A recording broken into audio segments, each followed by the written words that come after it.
ஒரு சில வார்த்தைகள நம்ம வாசிக்கிறப்ப பார்த்தீங்க அப்படின்னா, இத யாருக்காச்சும் ஷேர் பண்ணணும் அப்படின்னு தோணும். ஸோ இன்னைக்கு எனக்கு யாருக்காச்சும் ஷேர் பண்ணணும் அப்படின்னு தோணுன விஷயம் தான் நான் மேல போட்டிருக்க இந்த வார்த்தைகள்.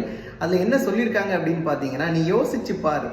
நீ செத்து போனா கூட பக்கத்து தெரு வரைக்கும் சிரிச்சுக்கிட்டே வந்து உன் வீட்ல அழுற மாரி அழுதுகிட்டு போற கூட்டம் இது.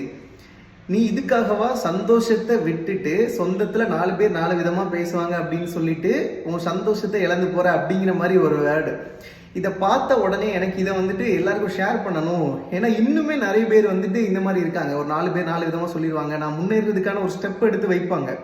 பட் வந்துட்டு எவனாச்சும் ஏதாச்சும் சொல்லிடுவானோ அப்படின்னு சொல்லிட்டு அதை வந்துட்டு ஃபோக்கஸ் பண்ண மாட்டாங்க. நிறைய பேருக்கு இன்னைக்கு வரைக்கும் நிறைய டேலண்ட்ஸ் இருக்கு உள்ளாடி. பட் அந்த டேலண்ட்டை வெளிக்காட்டியாச்சுன்னா யாராச்சும் கிண்டல் பண்ணிடுவாங்களா? ஓப்பனாக சொல்ல போனால் நிறைய பேருக்கு வீடியோ போடுறதுல இன்ட்ரெஸ்ட் இருக்கும். பட் வீடியோ போட்டாச்சுன்னா யாராச்சும் தப்பாக பேசிடுவாங்களா, தப்பாக ஏதாச்சும் சொல்லிடுவாங்களா அப்படிங்கிற மாதிரி எத்தனை பேர் எத்தனை விதமாக பேசுவாங்க அப்படிங்கிறத நினச்சி அவங்களோட சந்தோஷத்தை வந்துட்டு உள்கூட்டியே வச்சுட்டு இருக்காங்க. ஓகேவா? ஸோ இந்த வேர்டை பார்த்தோன்னே எனக்கு உங்கள் எல்லாருக்கும் ஷேர் பண்ணும் அப்படின்னு தோணுச்சு.